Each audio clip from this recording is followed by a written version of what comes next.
People will ignore you until you succeed. Inner steel, full script. Nobody is coming. That's the first thing you need to understand. The phone isn't going to ring. The room isn't going to go quiet when you walk in. The people who doubted you are not sitting somewhere watching your progress and feeling ashamed. Right now, today, while you're grinding in the dark, while you're building something nobody can see yet, the world is completely indifferent to your existence. And that indifference? That silence? That is the most powerful crucible a human being can ever walk through. Because here is the brutal truth that most people are too weak to accept: you don't matter yet. Not to the crowd. Not to the people who once overlooked you. Not to the ones who chose someone else, picked someone else, called on someone else. You are right now invisible. And everything changes the moment you succeed. The same mouths that never spoke your name will suddenly know it by heart. The same eyes that look through you will track your every move. The same hands that never reached for yours will reach for you, not because you changed, but because you built something they can no longer afford to ignore. This is not cynicism. This is the oldest law of human nature, documented across centuries, carved into the lives of every man and woman who ever built something from nothing. They were ignored first. They were dismissed first. They kept building anyway. And the world, eventually, had no choice but to take notice. This is the territory you're walking through right now. And this video is your map. Point 1. The silence before every great name.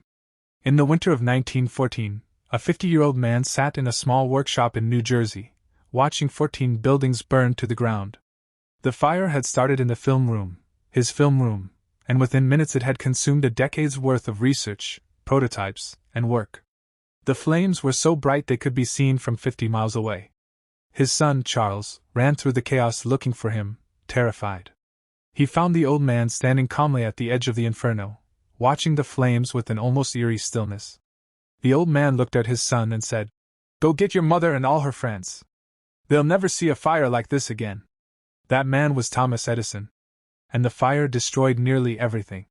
But Edison rebuilt within 3 weeks. Within a month, his factory was running again.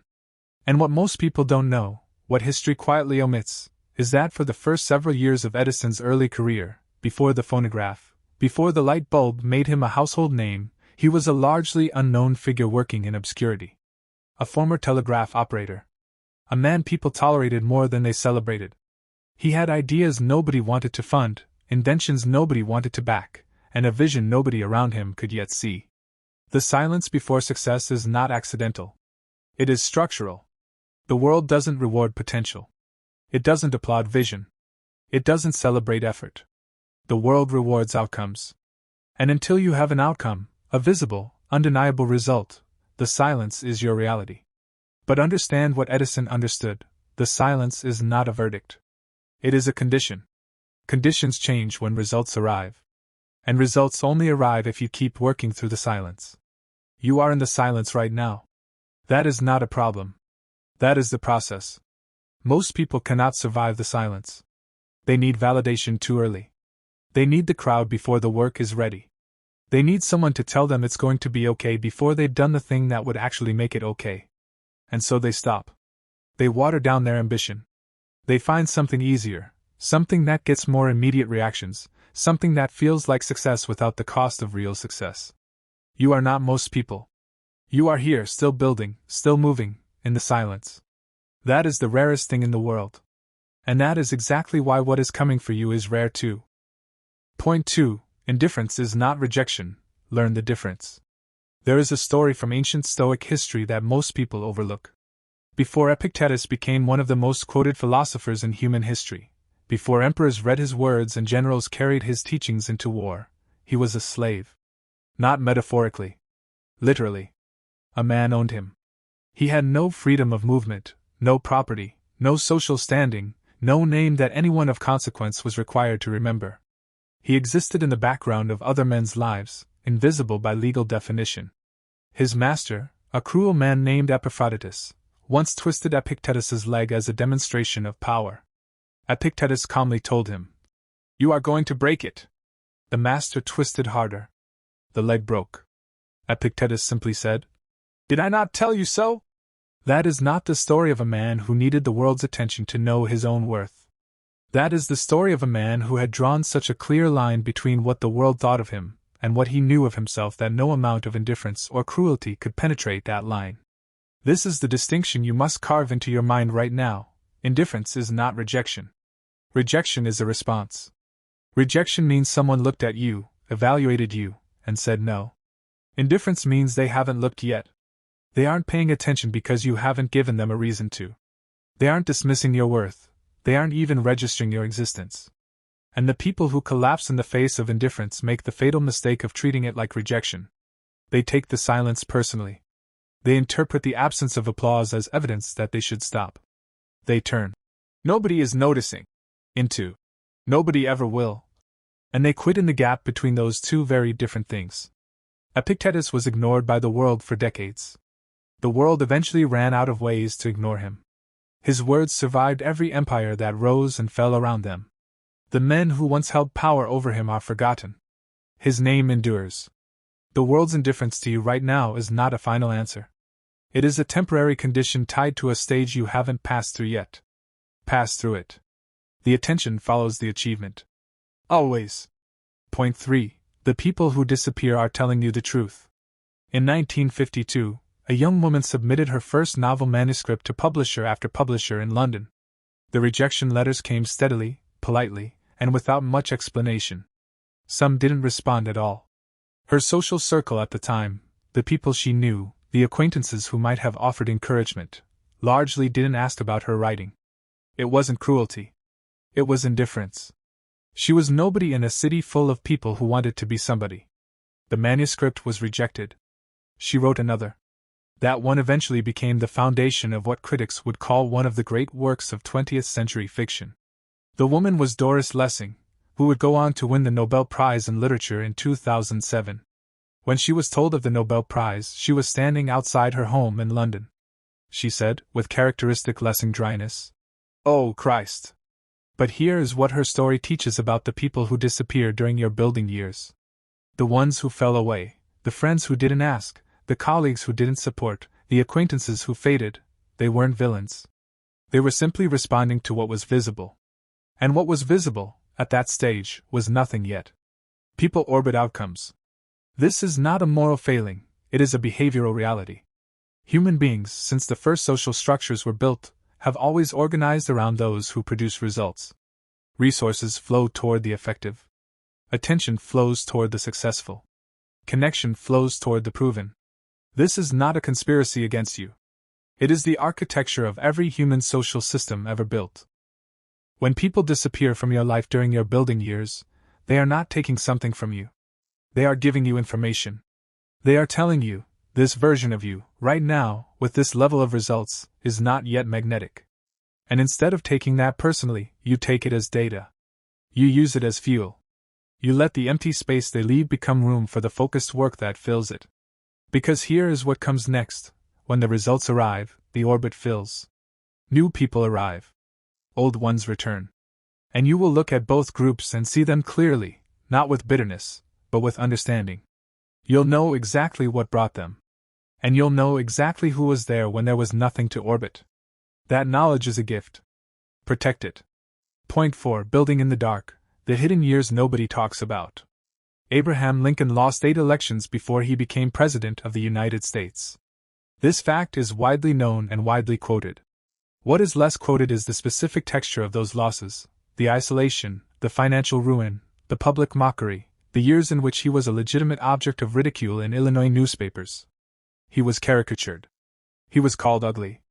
He was described by opponents as ungainly, uneducated, provincial. His ideas were dismissed as naive. His ambitions were treated as the delusions of a backwoods lawyer who didn't know his place. He kept moving.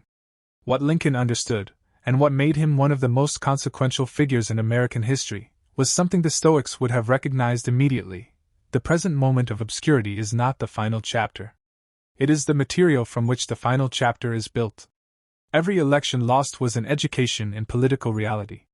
Every public failure sharpened his understanding of what the country needed and what he was capable of giving it. He was not failing, he was being built by circumstances that felt like failure. The hidden years are the most important years. They are the years in which character is actually formed, not performed.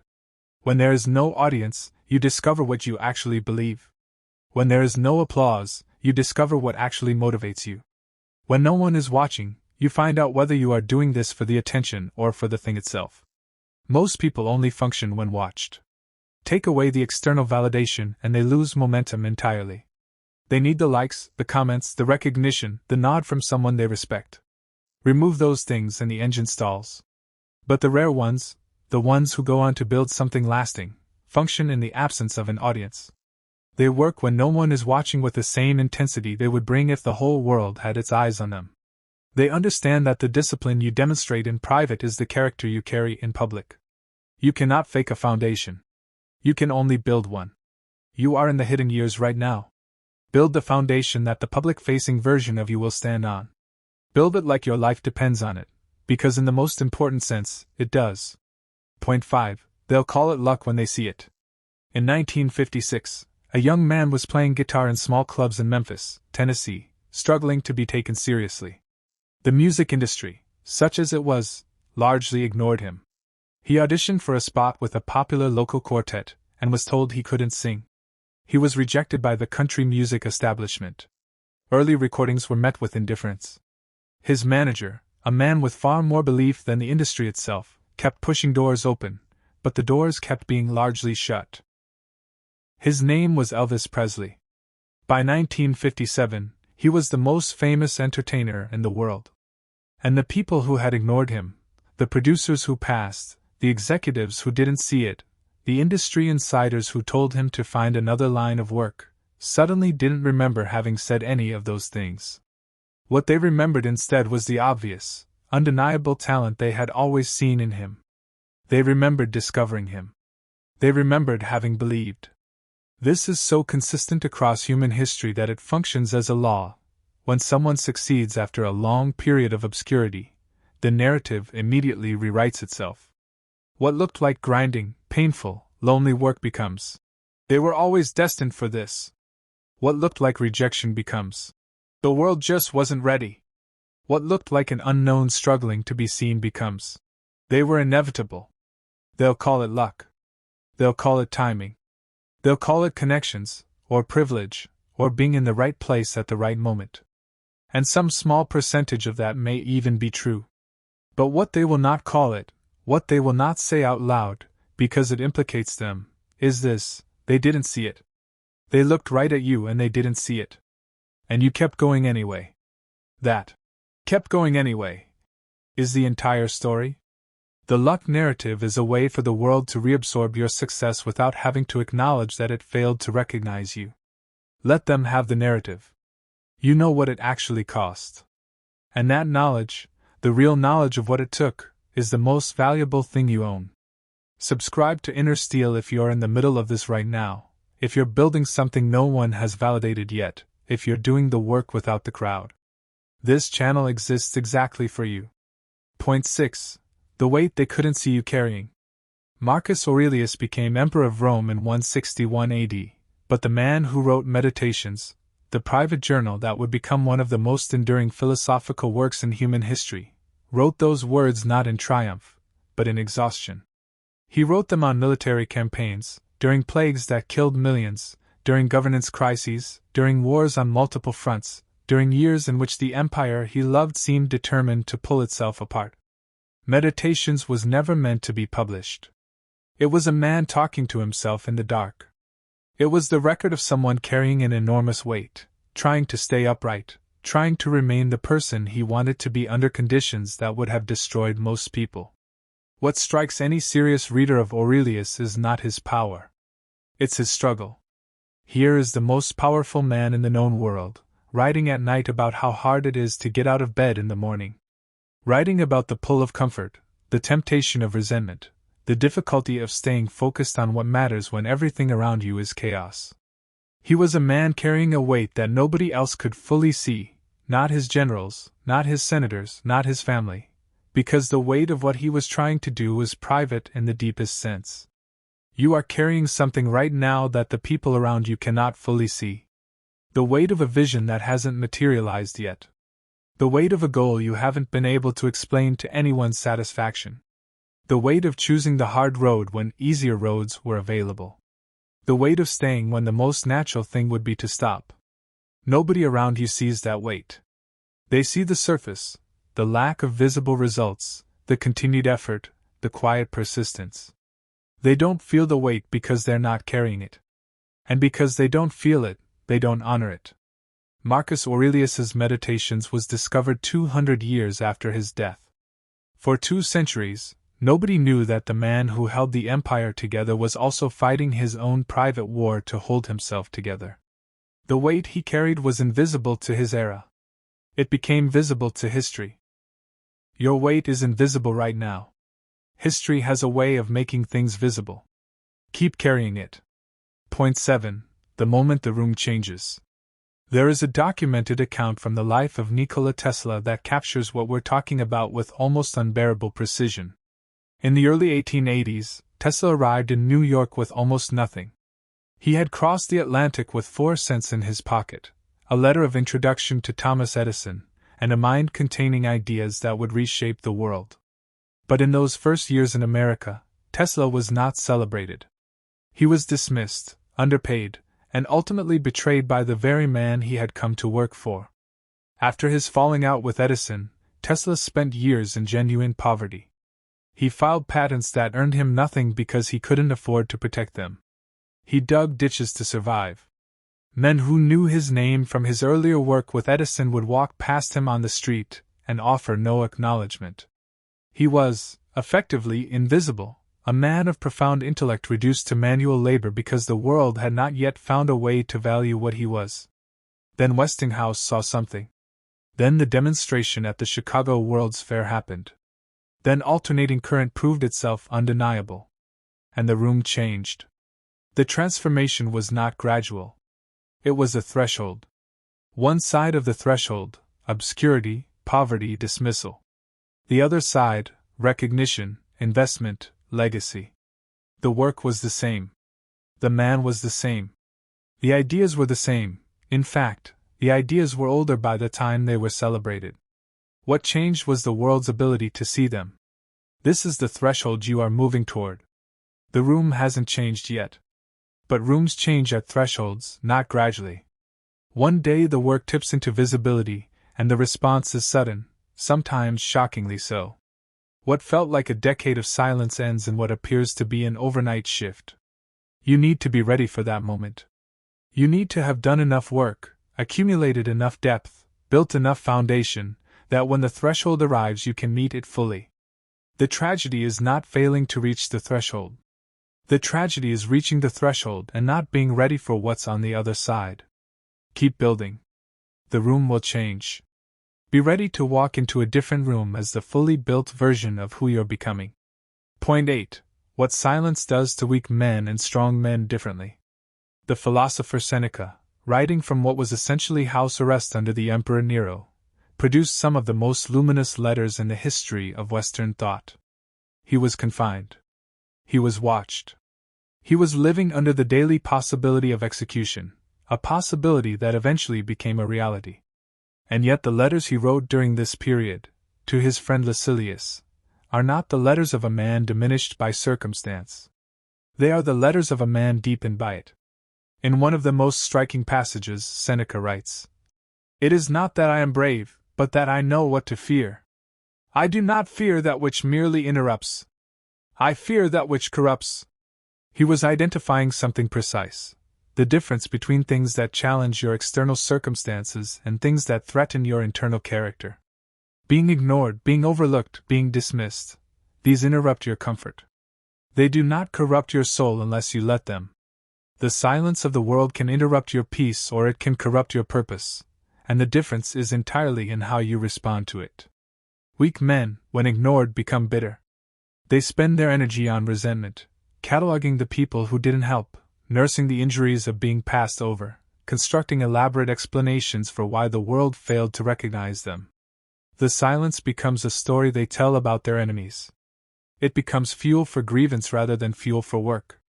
And the grievance consumes them quietly, from the inside, until the ambition that was once real becomes merely the memory of ambition they use to justify the bitterness.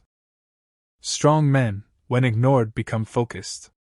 The silence removes distraction. The absence of an audience removes the temptation to perform rather than produce. The lack of validation forces them back to the only source of internal validation that actually sustains long effort, the quality of the work itself, the alignment of the life with the values, the private knowledge that they are moving, building, becoming. Seneca wrote his greatest work while confined and condemned. The silence of his world produced one of the loudest legacies in intellectual history. The silence you're in right now is doing something to you. Make sure it's making you more focused, not more bitter. Bitter is the path to nowhere. Focused is the path to everything. Point 9. The return of everyone who left. There is a story in the Stoic tradition, not historical in the formal sense, but enduring as a teaching, of a general who returned from a long campaign changed beyond recognition. He had gone to war a young man, celebrated at his departure, sent off with the city's admiration. He had returned older, quieter, carrying something in his bearing that the people who knew him before could not quite name. He had survived things they had not. He had built something internal in the absence of everything external. And when he returned, the city celebrated. The people who had forgotten him during the years of campaign, who had moved on, who had rebuilt their social worlds without him, now rushed to claim proximity to him. The merchants wanted his endorsement. The politicians wanted his alliance. The people who had never sent a word during the years of difficulty now stood at the gates with the loudest voices. He looked at them all with clear eyes. Not with contempt, he had learned too much for contempt, but with clarity. He knew what the city was doing. The city was not greeting him. The city was greeting his outcome. And he understood that this was simply how things worked, and that his job was not to resent the nature of people but to know it, and govern accordingly. This is where you are headed. The return. The moment when what you built becomes undeniable and the people who were absent during the building suddenly reappear. Some will come with genuine warmth. Some will come with manufactured memory, suddenly recalling support they never actually gave, suddenly positioning themselves as part of a story they sat out. Some will simply stand nearby and hope that proximity to your success transfers some of its warmth to them. You will be tempted to feel bitterness at this. To point to the record, to produce evidence of who was there and who wasn't, to make them feel the weight of their absence. Resist this. Not because they deserve grace, some won't, but because bitterness at this stage is a trap. It ties your attention to the past at exactly the moment when the future is opening. The ones who come back teach you something valuable. They show you the difference between people who follow outcomes and people who follow character. Follow that information. Act on it quietly. Know who your people actually are. And when the room fills with people who weren't there during the dark years, stand in the middle of that room with the absolute private knowledge of what it costs. Not to hold over them. Not to announce. Just to carry as the truth of who you are and what you built.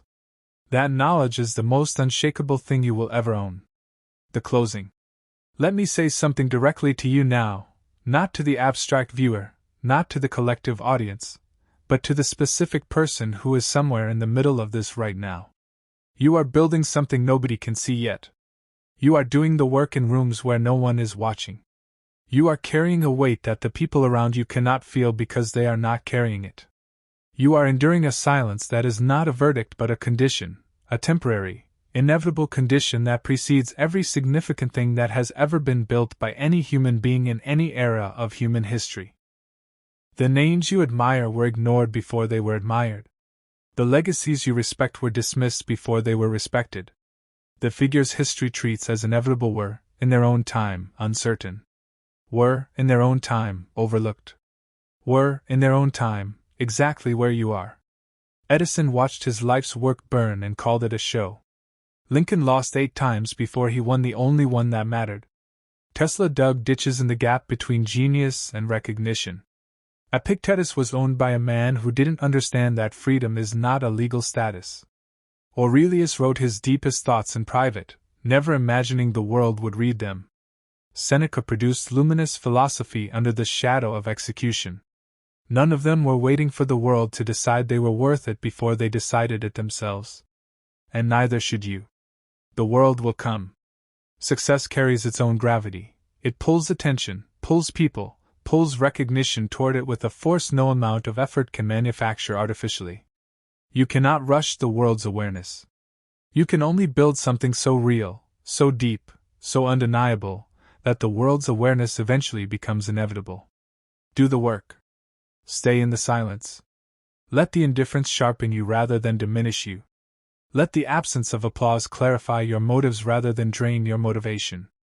Let the people who don't see you yet motivate the building of something they eventually cannot afford to overlook. Because here is the final truth, the one that ties everything together: they are not ignoring you. They are waiting, without knowing they're waiting, for you to give them something impossible to ignore. Stop trying to be seen. Start building something undeniable. The seeing takes care of itself. You already have what it takes. The only question is whether you have what it takes to stay with it long enough to prove it. The answer is yes. Now act like it. If this reached something in you, if you're in the silence right now and this gave you something to hold on to, subscribe to Inner Steel. This channel is built for people who are building in the dark.